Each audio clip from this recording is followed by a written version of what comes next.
Super kainit talaga ang araw ngayon, ti. Parang sinisiraban yung puwet mo dun sa labas. Para bang gina-blowtorch ka ba, ma-feel mo talaga, ti, na yung mga brain cells mo, ti, parang naluluto siya sa init. Maaga pa lang marami na kaming ginawa, tita. Nagdilig-dilig na kami ng mga plants namin. Maaga din ako nagpunta doon kay Lola kasi pinagdiligan ko din yung mga plants niya saka yung mga vegetables ko doon para hindi nga sila magkalasunog. Sa sobrang init talaga, ti, hindi magwanta ang gutom din. So kahit na mainit yan, tayo Pilipino tayo eh. So ayun, napagdesisyon na namin na magluto kami ng bulalo, yung talagang kakulo-kulo. O, di ba mainit na nga ang panahon pero magsabaw islay pa rin tayo. Kasi gutom nga tita, wala man kami ibang gagawin ngayon kasi hindi nga kami maglabas. Kasi kung maglabas ka pa, pagbalik mo dito, uling ka na tita or else matutumba ka na, wala ka sa pilas. Kasi nga mga matanda na tayo, malay mo yung mga blood natin at kukulo at pupunta sa ating mga utak kasi sobrang init nga.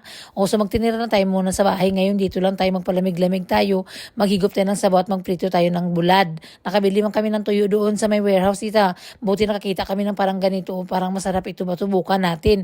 Kahit na yung presyo niya medyo gold pero agwantahin lang natin kasi may natira pa man tayong pera dun sa garage sale natin. Hindi, kaon is life mo. Naghirap nga tayo ng binta-binta ng garage sale para makagasto tayo ng pera. O di bili natin. Bakit ba natin yung pagtiisin yung sarili natin kung may bili lang naman tayo? Tapos nagbili din kami ng saging kasi magturon na kami mamaya. Sa sobrang dali-dali namin na magturon, nakalimutan ko po yung pang-wrap niya. O paano kami ngayon makaturon? O di ba? Syunga lang.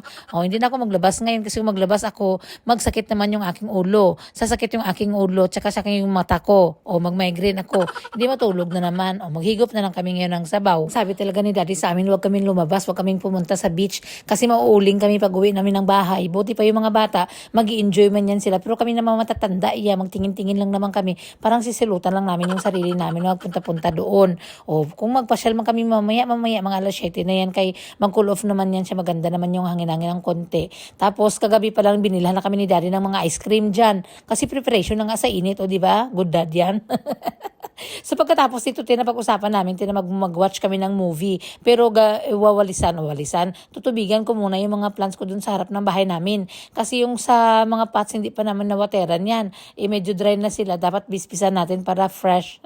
Sana all na bisbisan. O yan, kitingnan yung araw, tita, pantasma, grabe siya. Nagasimula magsakit ang ulo ko, tiba sa mga ganyan na mga sikat ng araw. Talagang masama talaga yan, hindi maganda sa aking kalusugan yan. Alam niyo na matanda na tayo, tsaka may mga dinadamdam sa katawan ba. Dapat tago-tago na lang tayo dyan sa mga malamig. Nagpandar kami ng aircon. Sabi ni dad, mag-ano kayo dyan, be comfortable, huwag kayong lumabasan dyan lang kayo. Ako nang bahala sa mga kakainin natin kasi ako lang talaga ang gusto mag-anto sa buhay. O joke lang. Matrabaho kasi si daddy ngayon. Di wala kami magawa. Lang ang tulungan mo namin siya. Punta kami dun sa work niya. Hindi man pwede. Alangan naman na mag-ano kami. Kundi mag-ipanood na kami ng movie. Magkain-kain kami ng chichirya. At saka nabili kami ng chichirya dun kanina sa may Filipino shop. Kasi nga, naisip ko na wala kaming gagawin ngayon.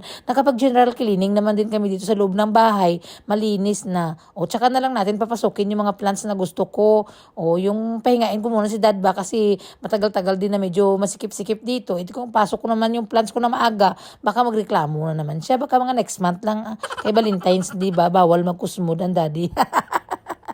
So, ayan lang, tita. Nag-vlog na ako ng maaga ngayon. Kaya malay mo kung magpunta kami ng beach mamayang gabi kasi magpa-cool down nga kami. O, di ba? Para wala na tayong vlog-vlog mamaya. Mag-vlog na tayo at magkuskus tayo ng moskitero dito. Moskitero is life. Okay, bye-bye.